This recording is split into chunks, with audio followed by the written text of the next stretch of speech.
सभी कथा के रसिक जल्द से जल्द कथा पंडाल में उपस्थित हो। हमारे परम आदरणीय श्रद्धेय व्यास जी महाराज 85 हो गए हैं व्यास में से, और हम व्यास जी से आग्रह करेंगे कि आप हम सभी कथा रसिक को कथा की ओर अग्रसर करें और कथा का रसपान कराएं। आदरणीय व्यास जी।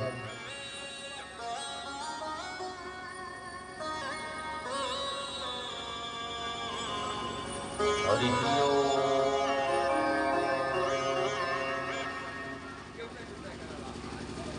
परमहंसा स्वादित चरण कमल चिन्मकरंदाय भक्त जन मानस निवासाय श्री सीताराम चंद्राभ्याम नमः। स्वस्ति श्री गणेशाय नमः। श्री सरस्वत्यै नमः। स्मद्गुरु चरण कमलेभ्यो नमः। वाञ्छाकल्पतरुभ्यश्च कृपा सिन्धुभ्यैव च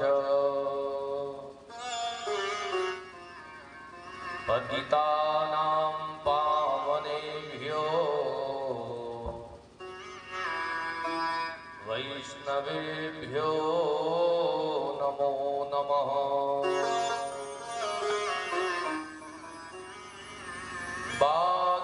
वागीशाद्याः सुमनसः सर्वार्थानामुपक्रमे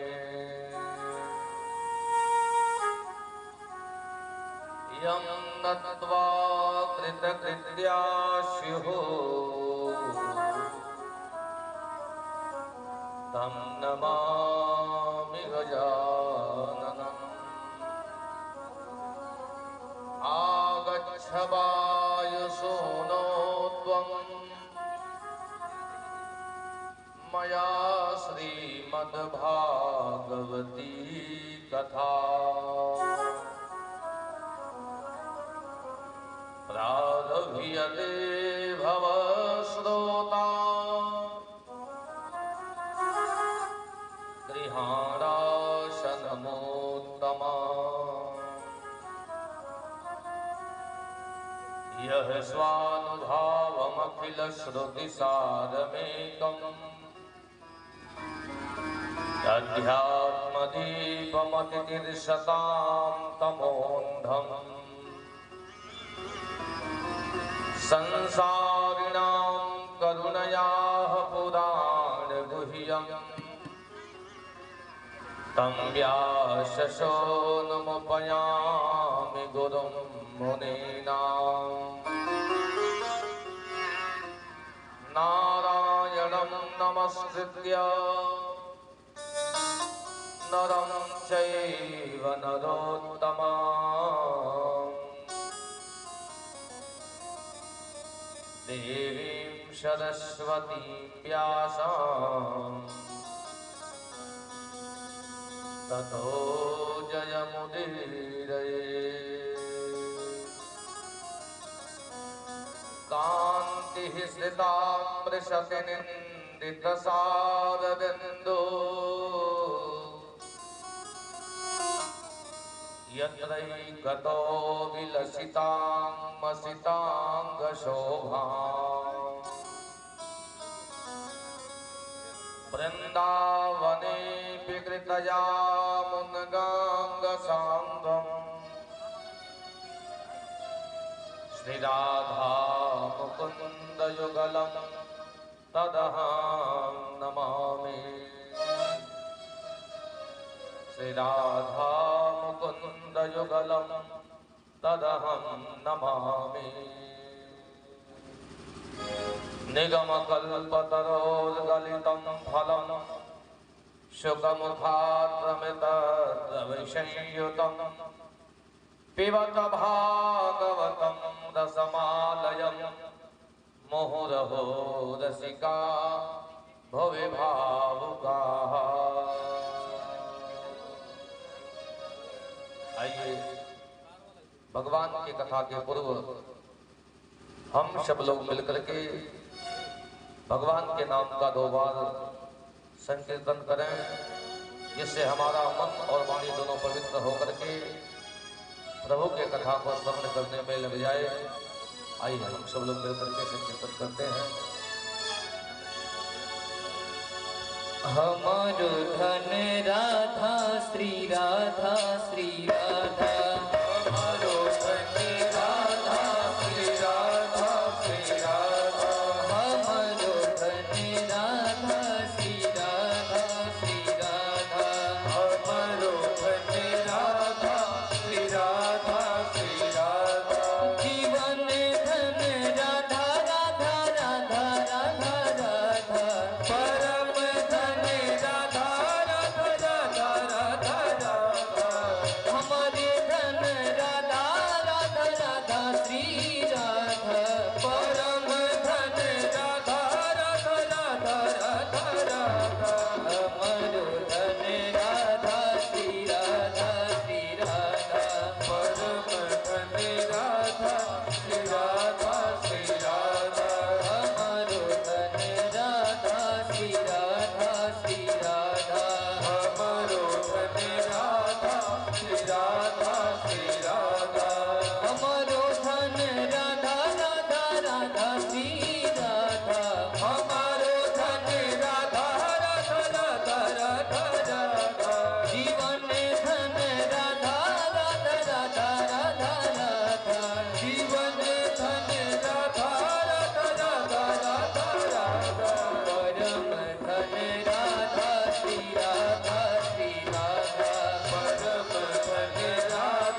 कारुणिक अकारण करुणा वरदालय हमारे परमाराध्य भगवान श्री सीताराम जी महाराज के असीम कृपा कंपा से राश राशेश्वर यशोदानंद संवर्धन पीतांबरधारी तड़ित विनंदित भगवान श्री बालकृष्ण लाल की भांगमयी प्रतिमूर्ति श्रीमद्भागवत महापुराण के पावन पवित्र मंगल में आनंदमय कल्याण में सतसंग बेला में संपस्थित मंचस्थ विद्वद्वरीय एवं कथा रस रसिक सुधि विद्वान ज्ञानी श्रोतावृंद भक्तिमती सीता अनुसुईया के चरणों की अनुकरण करने वाली हमारी माताएं बहनें, भगवान की जब बड़ी कृपा होती है तब ऐसे सुअवसर प्राप्त होते हैं, क्योंकि यह ठाकुर जी की कृपा के बिना संभव नहीं है। तो भगवान की जब कृपा होती है तभी हम भागवत रूपी सत्संग में गोता लगा सकते हैं, क्योंकि ये जो भागवत रूपी सत्संग है यह साधन साध्य नहीं है। साधन क्या है? साधन यह है कि आपने श्रीमद् भागवत महापुराण कथा का आयोजन कर दिया, इस साधन आचार्य को बुला दिया, मंच बनवा दिया, कथा भी प्रारंभ करा दिया, ये सब साधन है। लेकिन कथा हम सुन लें यह साधन से नहीं हो सकता। ये तो जब ठाकुर जी की बड़ी कृपा हो जाएगी, उनकी कृपा होगी तभी हम जो है इसको सुन सकते हैं, नहीं तो घर में ही कथा चलेगा, बगल में ही कथा चलेगा और हम श्रवण नहीं कर पाएंगे, क्योंकि जब तक ठाकुर जी की कृपा नहीं होगी तब तक हम चाह करके भी नहीं श्रवण कर सकते, क्योंकि भगवान किसी और काम में आपको लगा देंगे, दूसरा दिखा देंगे, माल चलो इधर, कहाँ जा रहे हो कथा में, क्योंकि ये कथा तो उनकी कृपा से ही संभव है, सुलभ है। तो ठाकुर जी की कृपा है तब तो हम सुनने के लिए बैठे हैं। गोस्वामी जी कहते हैं यह गुण साधन ते नहीं होई, यह गुण साधन से नहीं होई, यह गुण साधन ते नहीं होई, यह गुण साधन ते नहीं होई, यह गुण साधन ते नहीं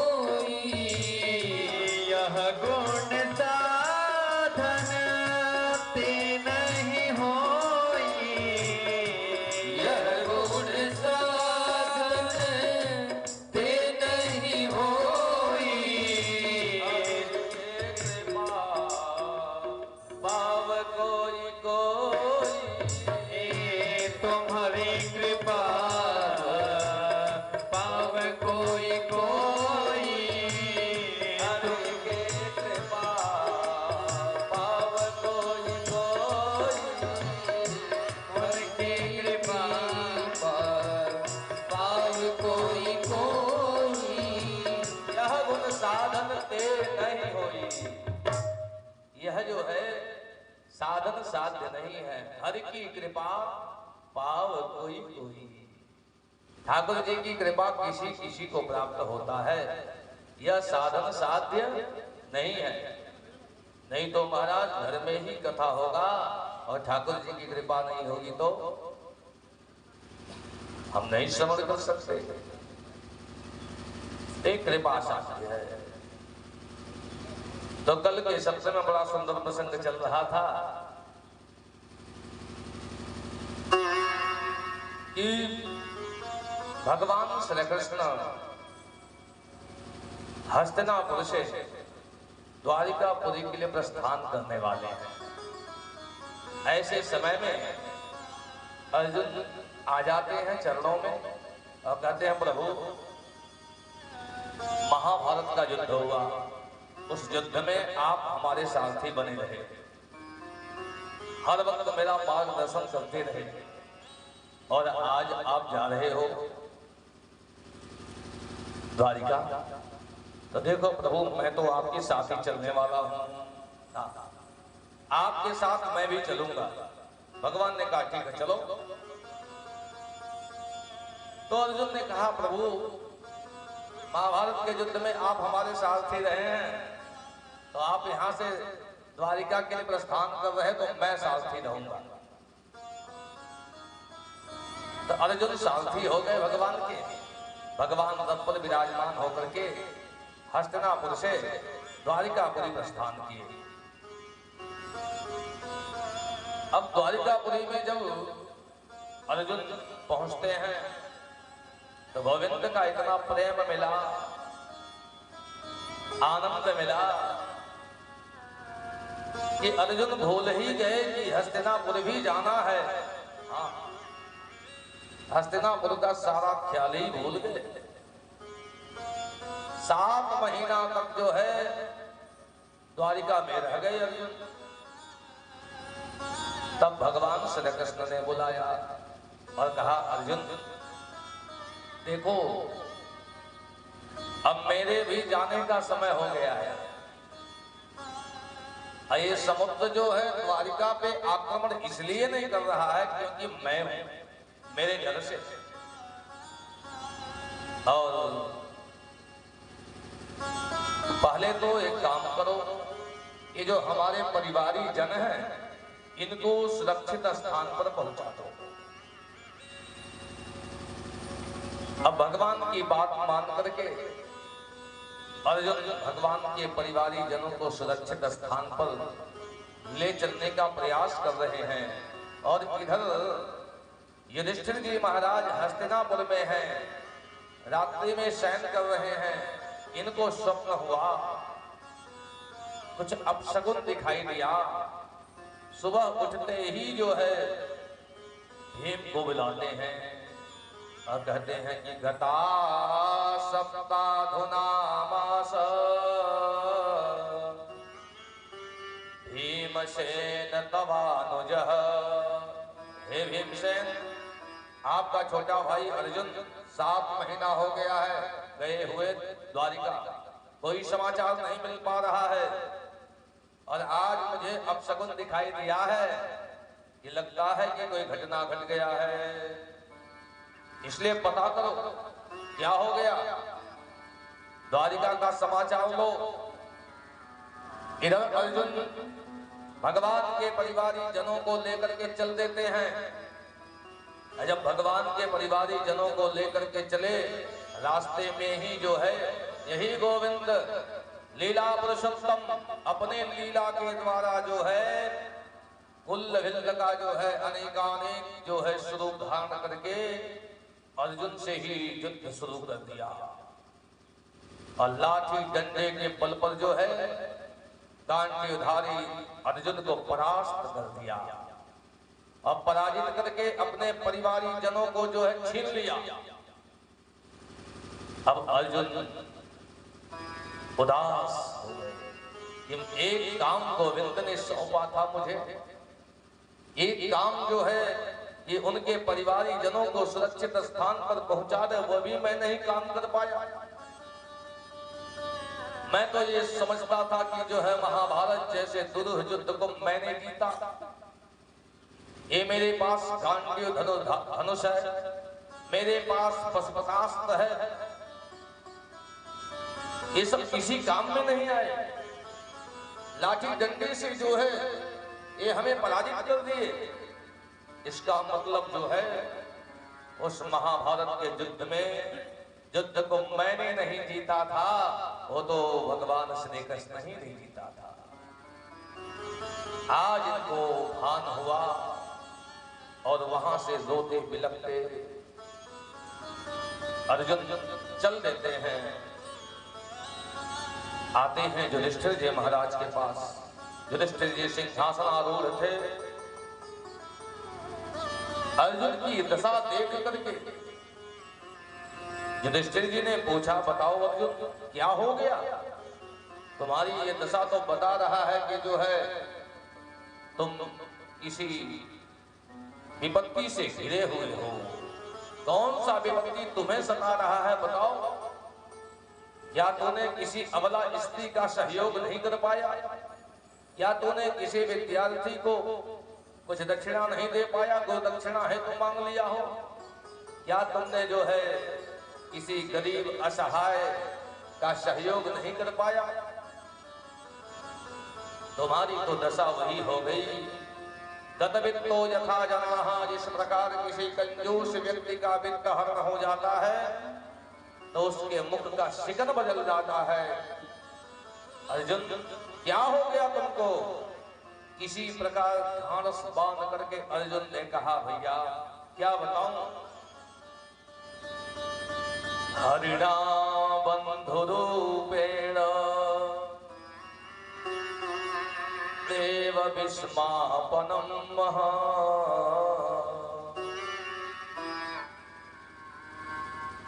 हरिणा बंधु रूपेण देव विस्मापनम महत्। मैं आज हर लिया गया हूं, मेरे पास कुछ भी नहीं है।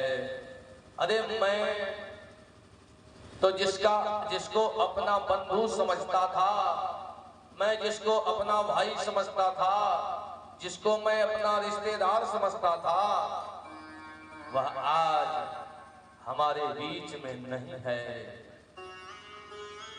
इतना सुनते ही महाराज जो सिंहासन पर विराजमान युधिष्ठिर जी थे जमीन पर गिर पड़े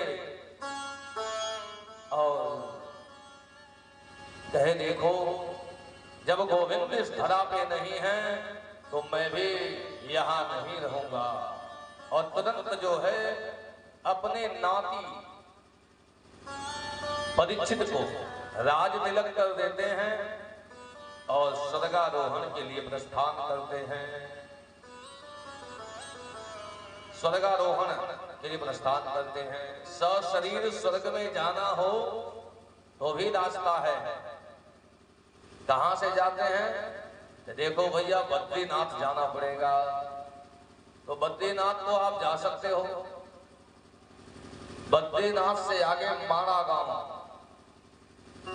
उसी वहीं पे जो है महर्षि वेदव्यास का आश्रम है। उससे आगे चलेंगे ब्रह्म सरोवर,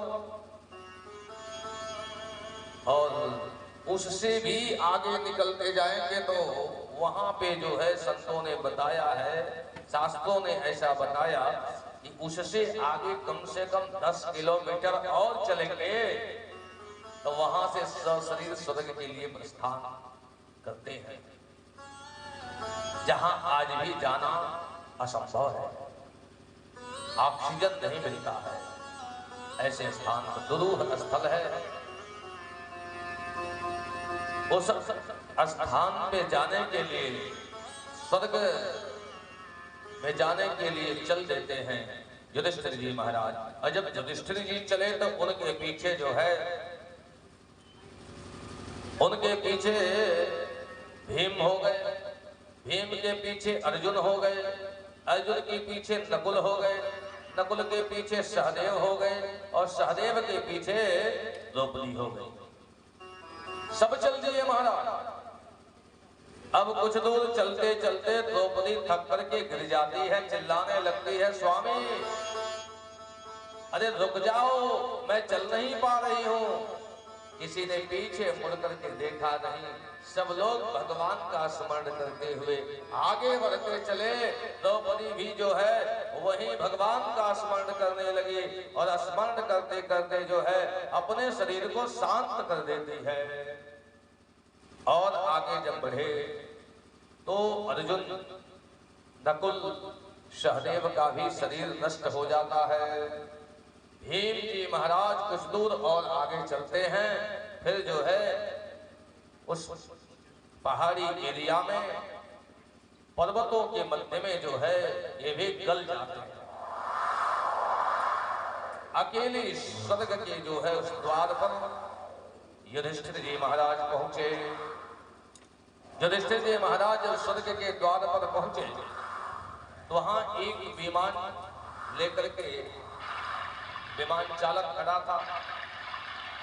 कहा, आइए महाराज, विराजिए इस विमान में और चलिए स्वर्ग के लिए। अब स्वर्ग के लिए जब चलने के लिए विमान चालक ने कहा तो युधिष्ठिर जी ने देखा विमान में कितना सीट है, तो सीट देखा तो एक ही सीट का विमान था। युधिष्ठिर जी महाराज ने कहा, मेरे साथ तो जो है 5 और चले हैं, मेरे 4 भाई, मेरी पत्नी, और तुम एक सीट वाला विमान लेकर के आए हो, तो ये लोग कैसे जाएंगे? विमान चालक ने कहा, पीछे मुड़ करके देखो।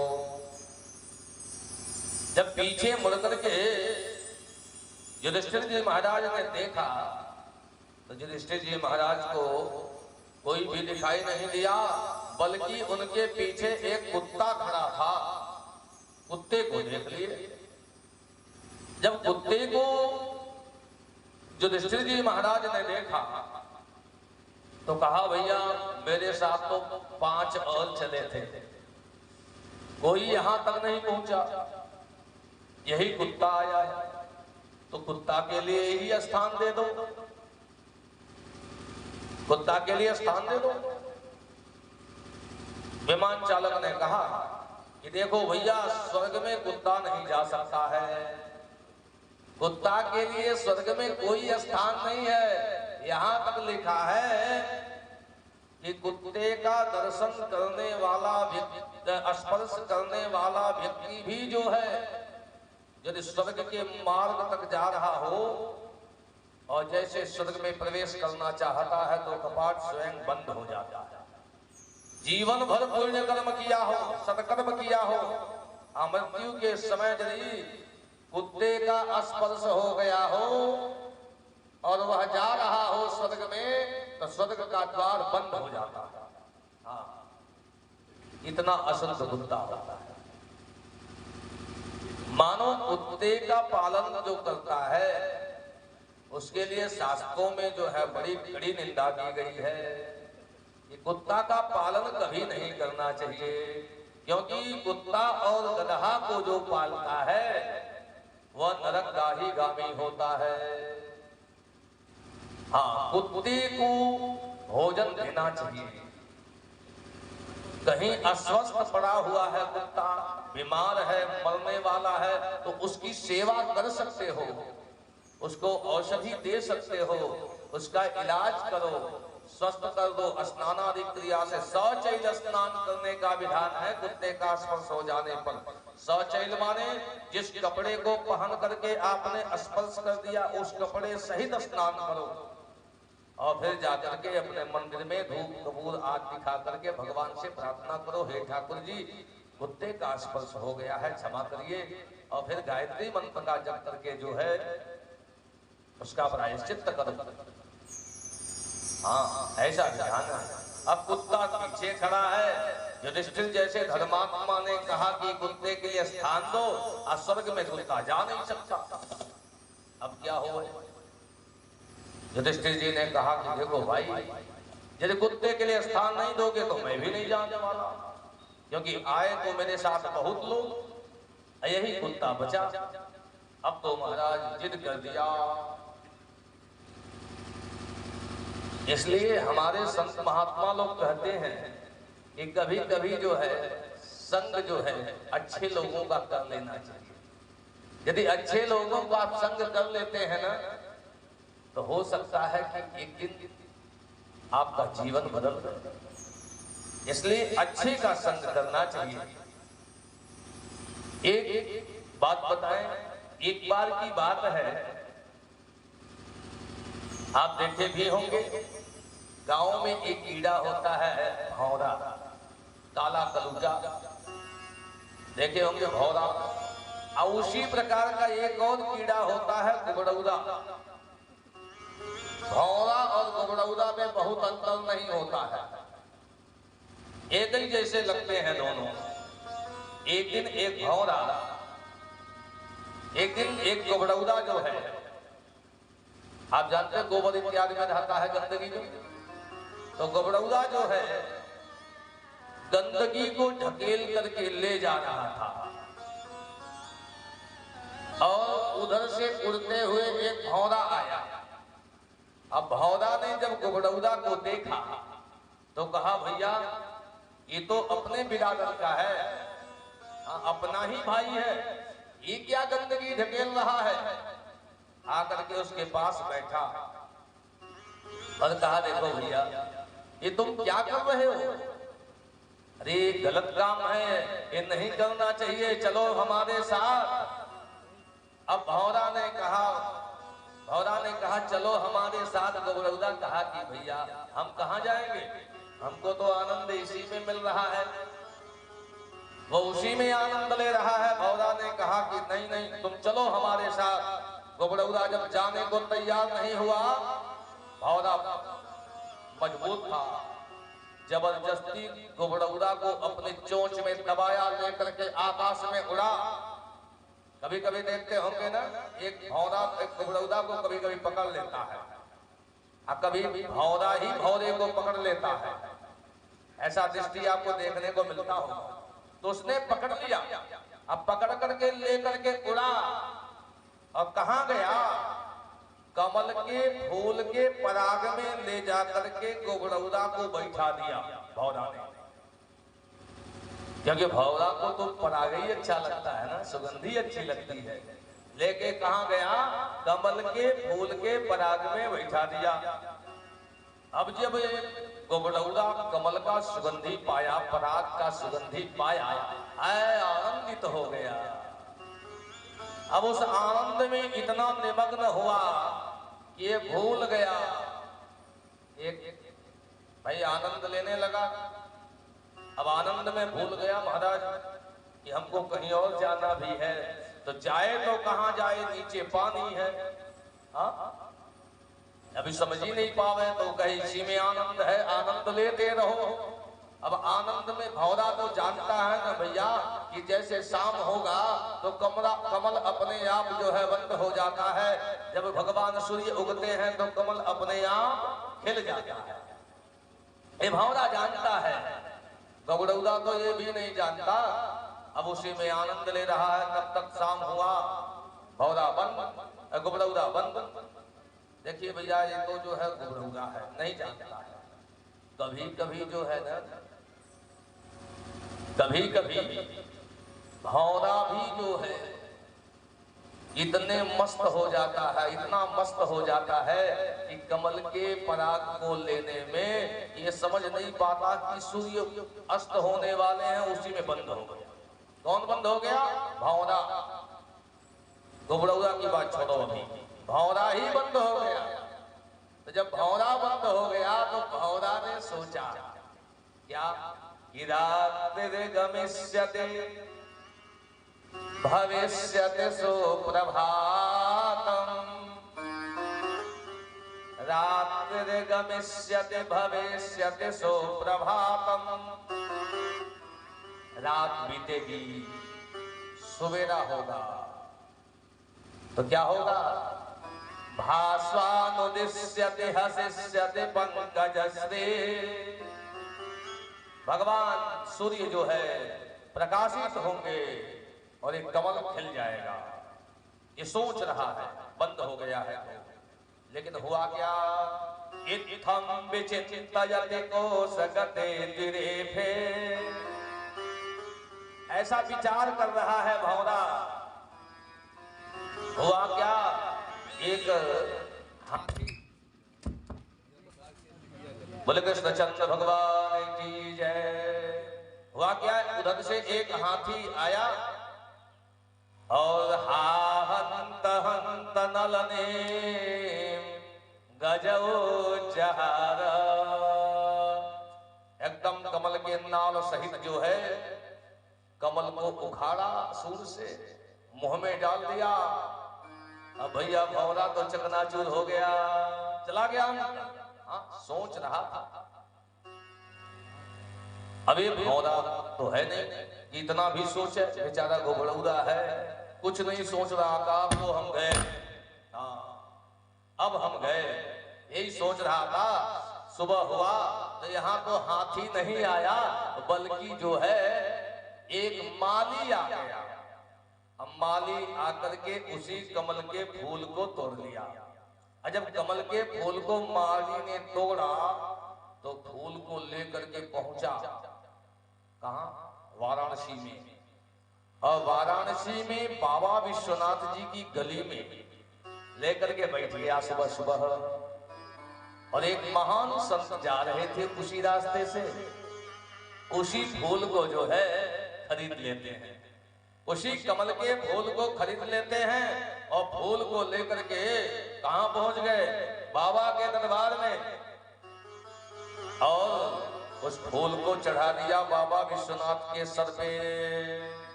और उधर से गंगा की धार गिरने लगी, हर हर महादेव होने लगा।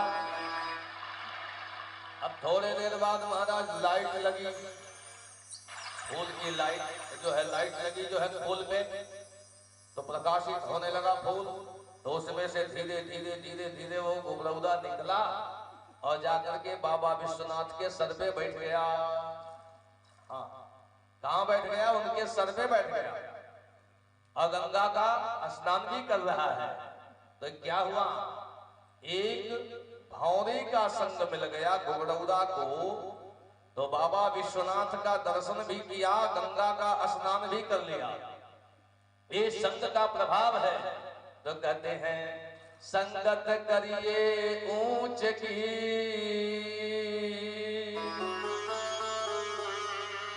संगत किसकी करनी चाहिए, ऊंचे की।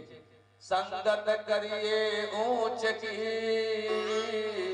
बनत बनत बन जा।